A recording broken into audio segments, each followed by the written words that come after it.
ரெடிக்கா ஆசை சீரியல் நெக்கானி எபிசோடில் மனோஜ் வந்து அந்த 5 லட்சம் அமௌண்ட்டை ரெடி பண்ணி வந்திருப்பான்ல, என் பையன் வந்து படித்தவன், அவன் எப்படினாலும் ரெடி பண்ணிடுவான் அப்படின்னு சொல்லி விஜயா வந்து பெருமையாக பேசுவாங்க.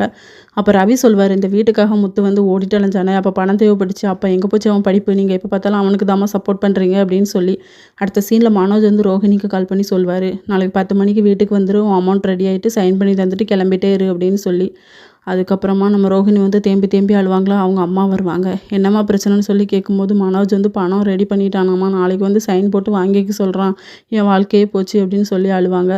இன்னொரு பக்கம் மீனா வந்து முத்துக்கிட்ட பேசிக்கிட்டு இருப்பாங்க. 1000 இருந்தாலும் அவள் வந்து உங்கள் அண்ணனோட ஒய்ஃபு, கிறிஷோட லைஃபு வேஸ்ட் ஆயிரும்ல, அவன் பாவம் அப்படின்னு சொல்லும்போது, அவள் கிறிஷை பற்றி என்றைக்குமே நான் நினைக்கல, நீ எதுக்கு கவலைப்படுற அப்படின்னு சொல்லி.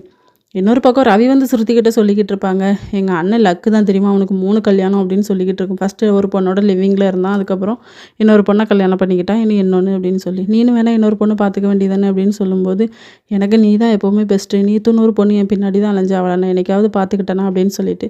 அப்புறம் ஃபஸ்ட்டு சண்டை போட்டுப்பாங்க, அதுக்கப்புறமா சேர்ந்துருவாங்க. விஜயா வந்து பார்வதிக்கு கால் பண்ணி சொல்லுவாங்க, நாளைக்கு 10 மணிக்கு வீட்டுக்கு வந்துரு அப்படின்னு சொல்லி. எதுவும் ஃபங்க்ஷனா அப்படின்னு சொல்லி கேட்கும்போது, அந்த பார்லர்காரி வர அவட்ட பணத்தை கொடுத்துட்டு நாங்கள் டைவர்ஸ் பேப்பரில் சைன் வாங்க போகிறோம், நீ தானே அந்த பொண்ணை பார்த்து தந்த அப்படின்னு சொல்லி. 1000 இருந்தாலும் ஒரு பொண்ணோட லைஃபு வேஸ்ட்டாக போதில், எனக்கு கஷ்டமாக தான் இருக்குது அப்படின்னு சொல்லிக்கிட்டு இருக்கும்போது, போய் உன்கிட்ட போய் சொன்னேன் பாரு அப்படின்னு சொல்லி விஜயா வந்து டென்ஷன் ஆவாங்க. அதுக்கப்புறம் வக்கீலுக்கும் கால் பண்ணி சொல்லுவாங்க. மனோஜ் வந்து யோசிச்சுட்டே இருப்பார், ஏன்னா ரோஹிணி சொல்லியிருப்பாங்க, நான் உன்னை விட்டு என்றைக்குமே பிரிய மாட்டேன் அப்படின்னு சொல்லிட்டு. இதோட இன்னைக்கான எபிசோட் முடியுது.